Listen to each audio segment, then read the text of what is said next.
Y entonces, epidemiología de las enfermedades transmisibles, hoy día vamos a desarrollar la primera parte. Vamos a hablar propiedades del agente infeccioso, la cadena epidemiológica, las enfermedades transmitidas por vectores, periodos de las enfermedades, caso índice, caso primario, que se habló bastante durante la pandemia, y tasa de ataque, que ya les adelanté un poquito. Entonces, veamos este caso, ¿no? Imaginémonos que tenemos esta persona, este sujeto que está enfermo.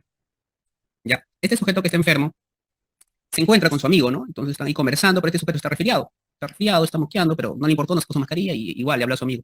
El otro amigo tampoco no le importó nada, empezaron a hablar. Y este le empezó a botar sus gotitas, ¿no? Y dentro de esas gotitas estaba ahí el virus, ¿no? Y le transmitió a su amigo, ¿no? Y ingresó este organismo, este microorganismo, pasó al otro individuo. La capacidad de transmitir este germen al otro sujeto, eso se llama transmisibilidad. Transmisibilidad tiene que ver con, a ver, vamos a poner acá mi lapicerito. Mi lapicerito, perdón. Ya, aquí está. Transmisibilidad tiene que ver con la capacidad de contagio. A ver qué pasa con mi tabletita. Con la capacidad de contagio, ¿ya? Eso tiene que ver la transmisibilidad con la capacidad de contagio. Un ratito voy a salir un ratito de mi pantalla un ratito porque me parece que está fallando a mí para que no haya problemas con la tableta. Ya, transmisibilidad tiene que ver con la capacidad de contagio, recordad. Ya, ahora vamos a ver si ya funciona bien. Ya está. Está medio raro mi tabletita. Ya. Entonces la transmisibilidad tiene que ver con la capacidad de contagio. Ahora, ¿cómo podemos medir la transmisibilidad? ¿No? Como les dije, la capacidad de contagio. Hay una forma de medir la transmisibilidad, es con el R sub 0, que es también conocido como el número de reproducción, ¿ya? Este número de reproducción nos indica, ¿qué nos indica? El R sub 0, número de reproducción. Y esto también se habló bastante en la pandemia, si recordarán, el R sub 0. El R sub 0 nos indica varias cosas. Número de reproducción, ¿no? Reproducción. Ya, este es el R sub 0. ¿Qué nos indica? Nos indica el número promedio de casos que son causados, que serán causados por una persona infectada durante el periodo de transmisibilidad. ¿Qué es eso? Y ahorita más adelante le voy a decir qué cosa es periodo de transmisibilidad. El periodo de transmisibilidad es el periodo en el cual una persona puede contagiar, ¿no? Durante ese periodo puede ser 2 días, 3 días, 6, cada enfermedad tiene su periodo de contagio. Eso significa que, imagínense que tenemos por ejemplo, un número, un R sub 0 de qué? De 3. Eso significa que este sujeto durante toda su enfermedad, durante todo su periodo de contagio va a contagiar a 3 personas, en promedio, en promedio. Un R sub 0, por ejemplo, de 5 significaría que va a contagiar a 5, ¿no? Y así vamos multiplicando, ¿no? Imagínense, este es el caso, vamos a dedicarlo por acá, este es el caso. R sub 0, 2. ¿Qué significa? Que este sujeto va a contagiar a 2 personas. 2. Y estos sujetos, este es el caso primario, más adelante les voy a explicar un poquito más qué es un caso primario, los otros son casos secundarios. Estos casos secundarios, como el R sub 0 es 2, van a contagiar a 2 más. Y así va a empezar a multiplicarse de manera exponencial, ¿no? Recuerdan su exponencial cuando su clase de matemáticas va multiplicándose. Entonces, así empieza ya esta transmisión. Ahorita voy a explicar un poquito con más detalle en qué consiste el R sub 0, ¿ya? Ahora, el R sub 0 durante la pandemia, recordarán, era muy medido. ¿Por qué? Porque permitía determinar qué tanto estamos controlando esta epidemia, pandemia, ya prácticamente, ¿no? Esta descontrolada crecimiento de casos, ¿no? Si el R sub 0 es mayor a 1, entonces es muy probable que ocurra una epidemia, ¿no? Si el R sub 0 es igual a 1, estamos en un nivel endémico, que es endemia, vamos a ver más adelante. En cambio, aquí se comió la T. En cambio, si el R sub 0 es menos de 1, estamos ya controlando la enfermedad, ¿no? Muchas veces queríamos que el R sub 0 baje a que sea menos de 1, ¿no? Y muchas veces, si recordarán, en el 2020, 2021 estaban midiendo el R sub 0. ¿Ya? Entonces, esas son formas de medir la transmisibilidad, ¿ya? A través del contagio, la transmisibilidad se puede medir a través del R sub 0. Ahorita les voy a explicar un poquito, unas cositas adicionales del R sub 0, ¿ya? Pero vamos a continuar con este grafiquito primero. Luego, este germen empieza a multiplicarse en el individuo, o sea, ya se contagió, transmitió, ingresa al organismo y empieza a multiplicarse. Eso se llama infectividad, ¿ya? Infectividad, vamos a cambiar otro color. Ya, es la capacidad de ingresar y multiplicarse, ¿ya? Ingresar y multiplicarse. ¿Ya? Entonces la capacidad del germen de ingresar y multiplicarse. Esa es infectividad. Ya, entonces, luego, ustedes saben que nuestras defensas van y atacan esta infección, ¿no? Sea inmunidad natural, artificial, ya los tipos de inmunidad seguramente ya lo han visto en básicas, pero hay ocasiones en que, a pesar de todo, se desarrolla la enfermedad, ¿no? Y este sujeto con el tiempo, al segundo día, empieza con los síntomas, ¿no? Empieza con fiebre, o de repente empieza con rinorrea, dolor de garganta, con estornudos, y su amigo también se enfermó. ¿Eso cómo se llama? Eso se llama patogenicidad, es la capacidad de generar enfermedad, ¿no? Capacidad de generar enfermedad, ¿no? Patología, recuerda su curso de patología, ¿no? Que estudia las enfermedades, ¿no? Pues se llama patogenicidad, capacidad de producir enfermedad. Entonces, eso es patogenicidad, ya, recordad. Hay agentes patógenos que al final no nos hacen nada, pero hay otros que sí. Entonces es más patogénico. Este germen es más patogénico, dicen los libros cuando leen patología, ¿no? Pero con el tiempo este sujeto empezó a empeorar y llegó a UCI, imagínense, ¿no? Con solo conversar con su amigo terminó en UCI. Eso se llama virulencia. Esa es capacidad de causar daño. Capacidad del agente infeccioso de causar daño. ¿Y qué es lo más dañino que te puede generar un germen, que te puede dar un germen o que puede dar como efecto el contagio de este germen, ¿no? Que te mueras, ¿no? Entonces una forma de medir de la virulencia es a través de la letalidad. Si ustedes leen un microorganismo, dicen, este microorganismo es virulento, uy, entonces significa que tiene alta probabilidad de daño, ¿no? Entonces, tiene probablemente alta letalidad. Ya vimos qué es letalidad. ¿Qué era letalidad? Recordar, ¿no? Letalidad, ¿qué era? ¿Se olvidaron? Letalidad era de todas las personas enfermas. ¿Cuántos fallecieron? Eso es letalidad, ¿no? Recordar, ¿no? Letalidad era el número de fallecidos por una enfermedad sobre el número de enfermos, ¿no? Entonces, si la letalidad es, por ejemplo, de este patógeno es 90%, significa que de 100 personas, 90 van a morir. Imagínense, es altísimo. Recuerdan del COVID, ¿no? La letalidad decían que era el 2, 4%, ¿no? Significa que de 100 personas, 4 fallecían o 2 fallecían, dependiendo del país. En Perú era más alto, inclusive en ciertas regiones, ¿no? Entonces, la letalidad nos indica la virulencia. Otro es también la tasa de casos que pasan a UCI, ¿no? O a cuidados intensivos, también sería otra forma de medir la virulencia. Entonces, la idea de virulencia es causar daño en el sujeto, ¿ya? Y el peor daño es que te mate, ¿no? Entonces, eso. Ahora, quería agregar una cosita más, aquí me olvidé mantener. Me olvidé agregar una lámina acá para explicarles una cosita adicional, ¿ya? Voy a agregar una lámina. Ya, ahora voy a compartir de nuevo. Ya, ya, mover esto acá. Ya, algo adicional. Por ahí apunten al costadito. Solamente estoy poniendo grande para que lo vean, ¿ah? Porque no es algo tan grande. Les hablé hace un ratito el R sub 0, ¿no? Que es el número básico de reproducción, les dije, ¿no? De reproducción. El número básico de reproducción, les dije, ¿no? Que más o menos nos indica el número de casos promedios que una persona que esté infectada puede transmitir la enfermedad, ¿no? Ahora, esto viene el cálculo del R sub 0 parte desde que idealmente tenemos el caso inicial. Imagínense que esta es la persona que inició el COVID, imagínense. Esta es la persona que inició el COVID. En realidad nadie sabe quién es esa persona. Es poco probable que encontremos a esa persona, pero imaginemos que encontremos a esa persona, ¿no? Esa persona empieza a contagiar a otras personas y estas otras personas empiezan a contagiar a otras personas, ¿no? Más o menos como la idea que les expliqué. Este primer caso, el caso inicial, este es el caso primario. Ya les estoy adelantando los conceptos. El segundo es caso secundario. El otro es caso terciario y así sucesivamente los demás casos. Recordarán, durante la pandemia había un gráfico muy conocido que a veces sacaban en las revistas, en los artículos, en Facebook, en donde ustedes veían, ¿no? Que es este gráfico CIR, ¿no? Que nos indica los susceptibles, los infectados y los recuperados, ¿no? CIR, susceptibles, infectados y los recuperados. Inicialmente, son, ¿cómo se llama? Son susceptibles, ¿sí o no? Al inicio todos son susceptibles, al inicio. Mientras que van aumentando el número de contagiados, el número de susceptibles empieza a disminuir. ¿Por qué? Porque ya se contagiaron, bueno. No es susceptible es aquel sujeto que no tiene la enfermedad, que nunca le ha dado la enfermedad, pero le puede dar la enfermedad. Por ejemplo, con el COVID, todos éramos susceptibles, ¿no? Nos podría dar a cualquiera porque no tenemos ni defensas, ni vacuna, ni nada. Pero poco a poco empezaron a aparecer los casos. Ahora lo voy a poner de otro color acá, ¿ya? Susceptible lo voy a poner de color rojo, infectados lo voy a poner de color azul. Y así poco a poco empezaron a aumentar los infectados, ¿sí o no? Empezaron a aumentar, después disminuyeron, ¿sí o no? Eso era la primera ola, imagínense que. Esto va a indicar los infectados. Mientras que aumentaban los infectados, los susceptibles empezaban a disminuir, siendo los susceptibles empezaron a disminuir. Inclusive, si recuerdan, cuando estábamos en la pandemia en abril, mayo, inclusive decían de que probablemente esta pandemia iba a acabar en noviembre, decían, del año 2020, considerando este modelo, ¿no? Porque obviamente se suponía que los casos infectados iba a llegar un pico, íbamos a llegar hasta el pico, estábamos esperando llegar a este pico para empezar a bajar poco a poco. Pero no contábamos que este virus empezaba a mutar o tener sus variantes, tener sus variantes. Ahí cambiaban las cosas, pero este es un caso hipotético, lo que estoy hablando es un caso hipotético. Mientras que disminuían los susceptibles, también aumentaban algo, aumentaban los recuperados, ¿sí o no? Recuperados aumentaban. Porque al final los sujetos mejoraban, ¿no? Obviamente aquí no estoy dibujando los fallecidos, pero poco a poco empezaron a aumentar los recuperados. Este es el gráfico de CIR, ¿ya? Con esto es con el cual se calcula el R sub 0, ¿ya? El R sub 0. El R sub 0 se calcula dividiendo un factor beta sobre un factor gamma. ¿Y qué es el factor beta? El factor beta es la tasa de contagio y el factor gamma es la tasa de recuperación. O sea, cuánto se contagian entre cuánto se recupera. Y así es como se calcula el R sub 0. El problema del R sub 0 es que es un cálculo teórico. Partimos de que empezamos desde acá, desde el caso primario, desde el primer sujeto que se contagió. Pero eso casi nunca ocurre eso casi nunca ocurre. Entonces lo que realmente medimos es otro número, que es el R sub E. ¿Ya? Y esto lo pongo porque alguna vez me lo preguntaron, durante la clase alguien me pregunta, que es el número efectivo de reproducción. Y esto es en realidad lo que se está calculando, ¿ya? Cuando salía las publicaciones, veíamos ahí seguramente algún artículo, veíamos que el R0, pero en realidad lo que estaban midiendo es el RSUE, el número efectivo de reproducción, que teóricamente se mide así, ¿no? El RSUE esto se calcula en un momento de tiempo, no necesariamente en el tiempo cero, sino en un momento de tiempo durante este brote. Es el R0 por S sobre N, ¿ya? ¿Qué es S? S es la cantidad de susceptibles. Cantidad de susceptibles. Y N es el universo poblacional. Y el R0 es el R teórico, ¿no? El R teórico. Yo le dije el R0 es algo teórico que se basa en estos modelos matemáticos.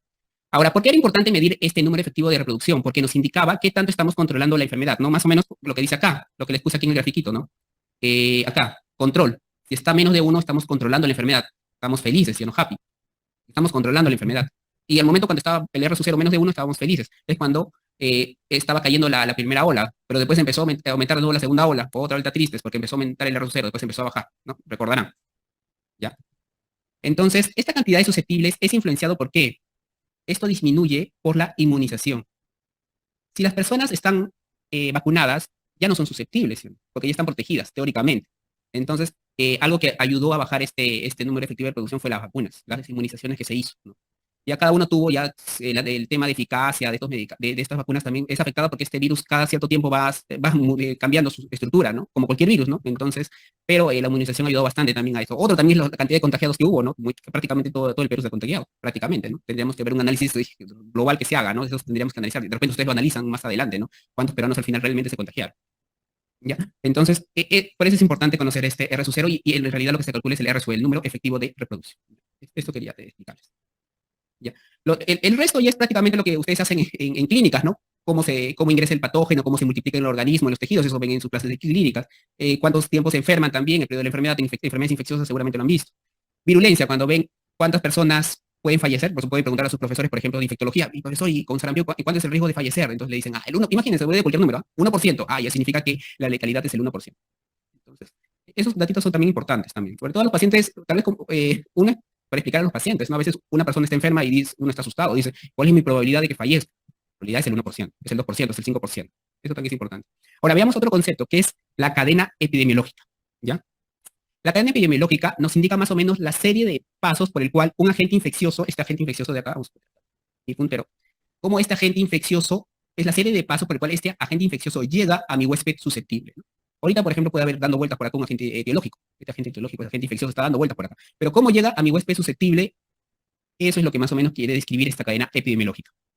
Y en primer lugar tenemos que este agente etiológico o infeccioso. Este es el organismo biológico capaz de producir la enfermedad. Este puede ser una bacteria, puede ser un protozoario, puede ser un parásito también, ¿no? El parásito, los gusanos, puede ser un virus, ¿no? Virus, hongo, puede ser los hongos, ¿no? Priones también pueden ser, ¿no? Entonces, lo que ven en su clase de infectología. Y entonces, ese es este agente etiológico. Y estos agentes viven en un lugar, eso se llama reservorio, ¿no? Y eso ha venido alguna vez en un examen. Reservorio es el lugar donde vive la gente, este agente, donde vive y donde se multiplica, y de donde depende su supervivencia y reproducción, tal como dice acá, ¿no? Ahora, este reservorio puede ser un ser humano, puede ser un humano, ¿no? Por ejemplo, una persona resfriada, pues, está un reservorio ahí de todo el resfrío, ¿no? Un animal también, ¿no? Hace poquito tenemos rabia, y aquí está el animal, artrópodo, un artrópodo, ¿no? El Aedes, una planta también, planta, suelo, el suelo, o cualquier materia, ¿no? Viendo, ¿cómo se llama? Cualquier materia, pues, donde esté multiplicándose este patógeno, ¿no? Puede ser un agua estancada, ¿no? Imagínense agua estancada ahí y ustedes llegan con sed y se lo toman en sus serums, ¿no? Imagínense, están caminando 6 horas y no hay agua y ven un charco de agua y se lo toman, ¿no? Entonces ahí también no hay agentes patógenos. Entonces, es el lugar donde la gente vive, se multiplica. Ahora, este agente ya está en su reservorio y ¿cómo entra? Entonces aquí viene la puerta de entrada. Esta puerta de entrada puede ser por vía respiratoria, por vía digestiva, genitourinaria, piel y mucosas, ¿no? Y entonces seguramente también en su clase de infectología han visto, ¿no? Qué enfermedades, cómo se transmiten las enfermedades, ¿no? Ahora, la puerta de entrada más difícil de controlar, y eso ha venido en el examen, es la vía respiratoria, ¿no? Y eso viene en el 2018, ¿no? El 2018, creo, 2017, 18, de forma premonitoria lo que iba a pasar, vino una pregunta así, ¿no?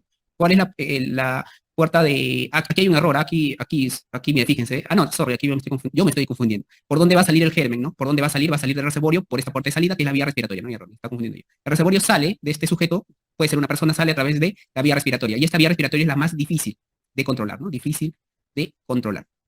Y eso viene en examen, ¿no? Seguramente cuando veamos resolución de preguntas, por ahí vamos a ver. Entonces, la puerta de salida. Luego, ¿cómo se transmite? Ya, entonces hay mecanismos de transmisión, y eso es lo que indica acá el siguiente paso, mecanismos de transmisión de la enfermedad. Ya, entonces tenemos en realidad tenemos dos mecanismos, y hay autores que lo dividen inclusive a tres, y ahorita les voy a explicar. Básicamente son estos dos, directa e indirecta. Pero por ahí hay algunos que lo separan la indirecta, el tema de a través del aire, ya, por si acaso. Pero ahí los he separado en tres, para tenerlo claro. En primer lugar, vemos la transmisión directa. Aquí la transmisión directa es la transmisión, es la transferencia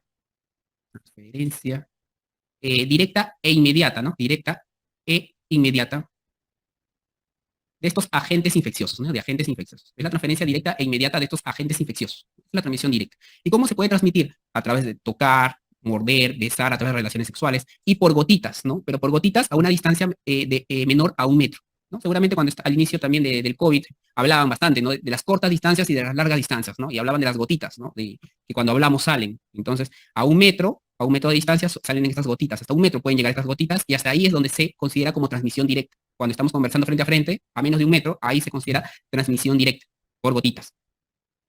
La segunda es la transmisión indirecta. En la transmisión indirecta se puede utilizar algún vehículo. Vehículo no me refiero a un auto, ¿no? Un vehículo puede ser, como dice acá, ¿no? Vehículos de transmisión.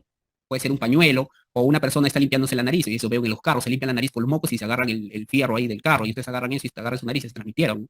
Entonces, hay vehículos de transmisión. O un pañuelo, ¿no? Alguien estornudó, se limpió la nariz ¿dónde? En la toalla y tú viniste a secarte la cara con esa toalla y ya te contagió. Esos son vehículos de transmisión. Otra, a través de vectores, ¿no? La mayoría de vectores son artrópodos, ¿no? Y vamos a ver a continuación, ¿no? Artrópodos. La mayoría, ¿no? Ya eso es transmisión indirecta. Necesito a alguien que haga el nexo entre el sujeto y el huésped, ¿no? Y a través del aire. El a través del aire es más de 1 metro, una distancia más de 1 metro, y se transmite a través de aerosoles, ¿ya? Aerosoles. Y los aerosoles son esas gotitas que vuelan a largas distancias, ¿no? Menos de 5 micrómetros, como aquí menciono. Pero también, pues, podemos transmitir también a través de partículas de polvo. ¿De polvo? ¿Cómo qué? Como las esporas de hongos. Esporas de hongos, ¿no? Por eso a veces dicen, ten cuidado en meterte en esos techos donde hay palomas, ¿no? Cuando hay en infectología, ¿no? A veces desarrollas enfermedades fúngicas, ¿no? Entonces, tener cuidado con las esporas, ¿no? Tienes que entrar con tu mascarilla para evitar eso, ¿no? También por partículas de polvo, ¿no? Entonces, ese es a través del aire, ¿ya? Entonces, hay algunos autores que lo consideran como mecanismo de transmisión indirecta a través del aire. Hay otros que lo separan, ¿ya? Por si acaso. ¿Ya? Pero básicamente tenemos esas. Transmisión directa, transmisión indirecta y a través del aire, que es a largas distancias. Por eso en el COVID hablaban bastante, ¿no? Que no solamente se transmite por gotitas, sino también por aerosoles. ¿Por qué? Porque va a largas distancias, a más de 1 metro. Y entonces, por eso teníamos que ventilar los ambientes. Entonces, tenemos los mecanismos de transmisión. Y luego ya, ¿cómo sale? Cómo salía, y luego cómo ingresa este huésped susceptible, cómo ingresa, a través de vía respiratoria, vía digestiva, piel y mucosas, y al final ingresa este huésped, ¿no? Susceptible. Ahora, va a depender de sus características de este huésped si va a desarrollar o no la enfermedad.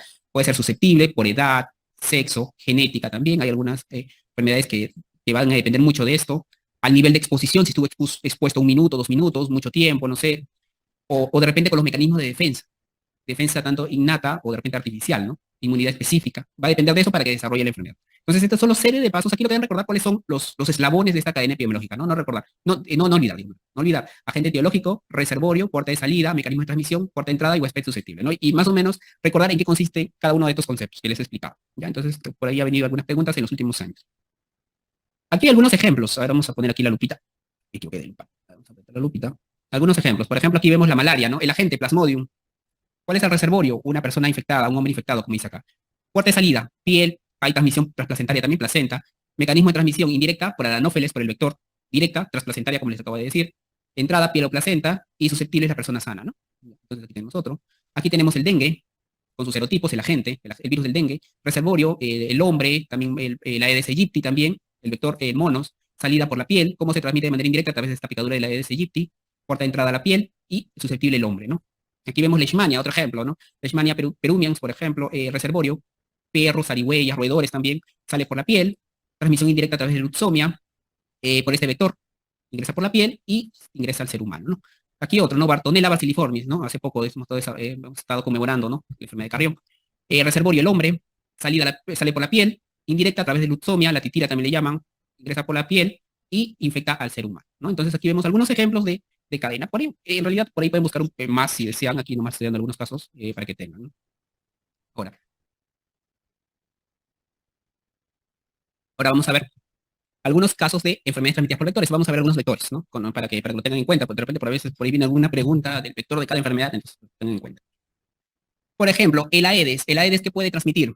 El Aedes puede transmitir dengue, fiebre amarilla, chikungunya, Zika, fiebre de Valle del Rift, ¿no? Actualmente en Perú, ¿qué hay? Actualmente, ¿no? Actualmente tenemos, miren, por ejemplo, en mis épocas solo estudiaba dengue y fiebre amarilla, nada más. Ahora, recuerdo que cuando estaba de residente en el año 2014, 2015, apareció el Zika, la chikungunya. Ya, dengue, fiebre amarilla, chikungunya y Zika.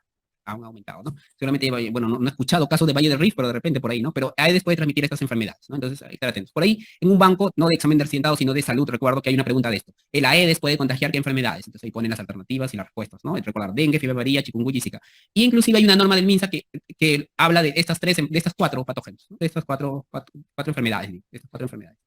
Anófeles, recordar paludismo, ¿no? Paludismo, ¿no? Seguramente en infectología han visto malaria y van a ver con más detalle. Ahora, luxomia, los flebótomos, luxomia. Transmiten bartonelosis, leishmaniosis también, género luxomia. Los triatomas, ¿no? La enfermedad de Chagas, también conocida en nuestro país, enfermedad de Chagas o tripanosomiasis americana. Culex, encefalitis japonesa, filariasis linfática, fiebre del Nilo occidental, fiebre del Nilo occidental, ¿no? Seguramente lo hemos visto en nuestras clases de infectología, ¿no? Garrapatas, eso también lo hemos visto también en nuestras clases, garrapatas, fiebre hemorrágica de Crimea y Congo, enfermedad de Lyme, conocida, borreliosis, rickettsia, encefalitis transmitidas por garrapatas, tularemia también. Aquí tenemos la mosca tsetse, enfermedad del sueño, pulgas, la peste, rickettsia, las moscas negras, oncocercosis, caracoles, ¿no? Esquistosomiasis, recuerdo. Y hay muchas otras enfermedades, ¿no? Aquí les he puesto algunos casitos, recuerdo que inclusive había mecanismos de transmisión alucinantes que pasaban de un animal a otro animal y otro animal y al final llevaba al hombre, ¿no? Cosas muy, muy interesantes que seguramente recordaron. Pero aquí les voy a colocando algunos casitos de enfermedades transmitidas por vectores, ¿no? Ahora, veamos estos conceptos también que son importantes, que deben recordarlo. Es periodo de las enfermedades infecciosas. Entonces vamos acá, a poner una lupita acá. Periodo de las enfermedades infecciosas. ¿Ya? Recordad que las enfermedades, hay un periodo en el que no contagio y hay un periodo en el que contagio, ¿no? En las enfermedades transmisibles. Y hay otro periodo en el cual no hay síntomas y hay un periodo que hay síntomas. ¿Ya? Entonces empezamos con el de arriba, con la barrita de azul. En el periodo en el cual no contagia, eso se llama periodo de latencia. ¿Ya? Periodo de latencia es el periodo en el cual no contagio. Mientras que el periodo de transmisibilidad es el periodo en el cual ya puedo transmitir la enfermedad, ¿no? Lo que mencioné hace un rato. Por otro lado, cuando no hay síntomas, eso se llama periodo de incubación. Está incubando la enfermedad, seguramente habrán escuchado, ¿no? Seguramente está incubando. En cambio, cuando ya empieza a dar sus primeros síntomas, puede ser fiebre, exantemas, de repente ya empieza el periodo de manifestaciones clínicas, ¿ya? Lo que ha venido en exámenes esto, ¿no? Hace unos años, no hace poco, sino hace unos años, es periodo de incubación, ¿no? Periodo en el cual no hay síntomas. Pero si se han dado cuenta, hay un periodo en el cual estoy contagiando y no doy síntomas, ¿no? Esto es terrible, ¿no? Imagínate, estás contagiando a todo el mundo, pero no sabes que tienes la enfermedad, ¿no? Entonces, este periodo, este cuadradito que está acá, lo miden, ¿no? Este periodo de acá. Se llaman parámetro teta. Más o menos es el tiempo en el cual estoy contagiando sin tener síntomas, ¿no? El más conocido, el VIH, ¿no? Personas que están infectadas por VIH pero no tienen sintomatología y seguramente están contagiando a muchas otras personas, porque todavía están en el periodo de incubación. ¿Ya? Entonces, eso es tener ese parámetro en cuenta también es importante. El COVID también, ¿no? Al menos un día estabas ahí contagiando a todo el mundo, pero no sabías. Al día siguiente empezabas con los síntomas y a veces, ¿no? Uno comunicaba, uy, me salí positivo al COVID por si acaso, ¿no? A veces comunicaban a los familiares, ¿no? Para que se hagan la prueba. Entonces, ese tiempo también es importante. Otros conceptos de acá, veamos. Caso índice y caso primario, es lo que les hablé hace un rato, ¿no? La diferencia entre caso índice y caso primario. El caso índice es el primer sujeto diagnosticado, ¿ya? Por ejemplo, en la clase pasada que les mostré ejemplo de estudios, les presenté un reporte de caso, ¿no? Un reporte de caso del primer caso, redundando, de COVID en Estados Unidos, ¿no? Y describieron cómo fue la historia natural de su enfermedad, cómo empezó, que tuvo fiebre, tuvo diarrea, la tos y todo lo describieron ahí, ¿no? Entonces, ese fue el primer caso diagnosticado en Estados Unidos, ¿no? Recuerdan, el sujeto que fue a visitar a su familia a Wuhan, después regresó a Estados Unidos. Ese fue el caso índice, porque fue el primer caso diagnosticado, pero no fue el primer caso que ingresó a Estados Unidos, no podemos saber, ¿no? Es muy poco... es muy difícil encontrar el primer sujeto que ingresó la enfermedad al país. En Perú también dijeron, ¿no? Que el primer caso fue un sujeto que trabajaba en vías aéreas, ¿no? Que ingresó al país y fue el primer caso diagnosticado, ¿no? Cuando salió, ¿no? El presidente en aquella oportunidad dijo, no tenemos el primer caso detectado en tal lugar, ¿no? Entonces, ese se llama el caso índice. Mientras que el caso primario es el caso que introduce la enfermedad. Teóricamente es el primer infectado, ¿no? Pero eso es algo difícil de determinar. Pero el caso primario se utiliza también en otros aspectos. Y aquí creo que le puse la animación, es esto. Miren. Se utiliza más en estos aspectos. Imagínense que este rectángulo representa un salón de clases, ¿no? Lo que cada cierto tiempo ocurre. Estos niños, imagínense que es un jardín de niños, de 7 niños, ¿no? Entonces ustedes dirán, aquí cada bolita representa un niño, cada bolita. Y viene su compañerito. Este compañerito está en su etapa de incubación, todavía no tiene síntomas. Ingresa y empieza a conversar con sus amiguitos. Hola, empiezan a jugar. Y este niño al día siguiente aparece con síntomas. y a los otros días sus otros 2 amiguitos se enfermaron, sus otros 3 amiguitos se enfermaron. Este sujeto que introduce la enfermedad a este grupo poblacional, bueno, este es un salón de clases de 7 alumnos, este sujeto, este es el caso primario, ¿no? Ya les expliqué. El primario, el que introdujo la enfermedad en este salón. Seguramente habrán vivido el año pasado casi todos mis sobrinos han tenido varicela, seguramente algún familiar de ustedes también, hubo un brote de varicela por aquella época, entiendo yo. Entonces, este sujeto que contagió, empezó esta brote, más adelante voy a decir que es brote, este es el caso primario. Y los otros sujetos son los casos secundarios. Secundario. El que introduce la enfermedad, caso primario, y los otros sujetos, caso secundario, ¿ya? Este grafiquito hay que entenderlo porque esto lo voy a utilizar acá, en tasa de ataque secundario, ¿ya? Entonces, tener en cuenta eso. Vamos a tasa de ataque. El tasa de ataque a secas, ¿ya? Tasa de ataque. La tasa de ataque nos indica cuántas personas enfermaron del total de sujetos que estuvieron expuestos. Eso nos indica la tasa de ataque. Repito, la tasa de ataque es el número de casos que se presentan con respecto al total de personas expuestas. Por ejemplo, aquí en este dibujito, no en este grafiquito, y es producto de las preguntas que digo que vienen en el examen de residentado. Imaginémonos que esta ensalada está contaminada, no la han lavado, las lechugas lo han metido así nomás. Lo compraron en el mercado y seguramente esa lechuga lo han lavado en acequias y lo han metido así de frente a la ensalada y así lo han servido. Estas personas están comiendo esta ensalada. De estas, por ejemplo, imagínense que están comiendo 20 personas las ensaladas. De esas 20 personas que consumieron la ensalada, 15 empezaron con vómitos y diarreas. ¿Ya? Entonces, ahí, de todos los expuestos, eran 20, los 20 comieron la ensalada. Pero de esos 20 que comieron la ensalada, 15 presentaron esa sintomatología. Entonces, podemos calcular la tasa de ataque. Entonces, la tasa de ataque, ¿cuál sería? Entonces, vamos a ver acá. Imagínense, entonces, en este ejemplo, ¿no? 20 personas consumieron esta ensalada. De esas 20 personas, 15 enfermaron, empezaron con vómitos, diarreas. Entonces la tasa de ataque sería 15 entre 20. ¿Ya? Entonces 15 entre 20. ¿Cuánto saldría? 15 entre 20. 75, ¿cuánto sale? 15 entre 20. Vamos a ver. Es 75%, oye, le estaba bien. 75%. O 0.75. Esa sería la tasa de ataque. O sea, 3/4 partes de los sujetos se enfermaron. ¿Ya? Entonces esa es tasa de ataque. Ahora, seguramente yo le estoy diciendo que de manera a priori que la ensalada era la que causó la enfermedad. Pero también pudo haber sido la sandía, pudo haber sido por ejemplo, estos hot dogs, pudieron haber sido cualquiera de estos. Entonces, ¿cómo determino eso? Fácil, hago un estudio de casos y controles. Veo personas enfermas y no enfermas, ¿no? A ver, vamos a hacer un esquemita acá. Okay. Y entonces las personas que enfermaron, que fueron 15, versus las personas que no enfermaron, que fueron 5. Entonces, vemos sus antecedentes. ¿Cuántos de ellos consumieron la ensalada? Vemos cuántos consumieron la ensalada. Obviamente todos, en este ejemplo, ¿no? Pero ¿cuántos consumieron la sandía? ¿Cuántos consumieron el hot dog? ¿No? Entonces ahí puedo estar calculando la tasa de ataque por cada uno de los alimentos y de ahí más o menos determinar cuál es el causante, ¿no? ¿A través de qué? Recuerdan, ¿no? A través del odds ratio. Bueno, si hay diferencias significativas en el consumo de eso, en los grupos. Ahora, recordar que la tasa de ataque es un tipo de incidencia, es como una incidencia, si se han dado cuenta. Varios me lo han preguntado también, pero por eso yo lo estoy colocando acá. Porque a veces hago la fórmula, todos, y alguien por ahí me pregunta, pero esto parece incidencia. Y es un tipo de incidencia. Pero es una incidencia que se usa en periodos limitados, en periodos cortos. ¿Ya? Cortos o circunstanciales, ¿no? Como este caso. Entonces se utiliza bastante en brotes. Brote, ¿qué es un brote? Voy adelantándome porque lo vamos a ver más adelante. Brote es la aparición repentina de una enfermedad, ¿ya? Que no esperabas que haya casos, ¿no? Por ejemplo, cuando vas al parque con tus amigos a comer algo, no esperas que a las 2 horas te dé diarrea, no estás esperando eso, es algo repentino que no estás esperando, ¿no? Entonces, ese es un brote, ¿ya? Más adelante les voy a hablar con mayor detalle, ¿no? Pero prácticamente es eso. La tasa de ataque se utiliza en brotes. Ahora, tasa de ataque secundario, ¿qué cosa es esto? ¿Qué es esto? Vamos a ver acá. La tasa de ataque secundario, ¿qué mide? Mide el número de casos, mide esto, mide el número de casos entre los contactos con el caso primario, o sea, cuántos casos secundarios, el número de casos con respecto a los casos del caso primario, ocurridos por la exposición de este caso. O sea, este caso primario, ¿a cuántos va a contagiar? Más o menos eso es lo que mide la tasa de ataque secundario. Por eso se llama secundario, porque tiene que ver con los casos secundarios. ¿Ya? ¿Qué mide? Mide la contagio. ¿Qué tan transmisible? Bueno, aquí le he puesto contagiosidad, pero mide qué tan transmisible es una enfermedad en relación a persona a persona. O sea, ¿qué tanto se transmite esta enfermedad? Más o menos es lo que mide esa tasa de ataque secundario. Evalúa la efectividad también, sirve también para evaluar la efectividad de las medidas de control del brote. También me sirve para eso. ¿Y cómo se calcula? Se calcula dividiendo el número de casos secundarios, por ejemplo, en este caso que les expliqué, que es en un aula de 7 alumnos, número de casos secundarios sobre el número de contactos susceptibles expuestos. Por ejemplo, en este caso, ¿cuántos casos secundarios hubo? Hubo 3 casos secundarios. ¿Y cuántos estuvieron expuestos al caso primario? 6, ¿no? 1, 2, 3, 4, 5, 6. 6 por 100. ¿Eso sería cuánto? 50. ¿No? 50 o 50%, como lo quieran calcular. Esa sería la tasa de ataque secundario. ¿Ya?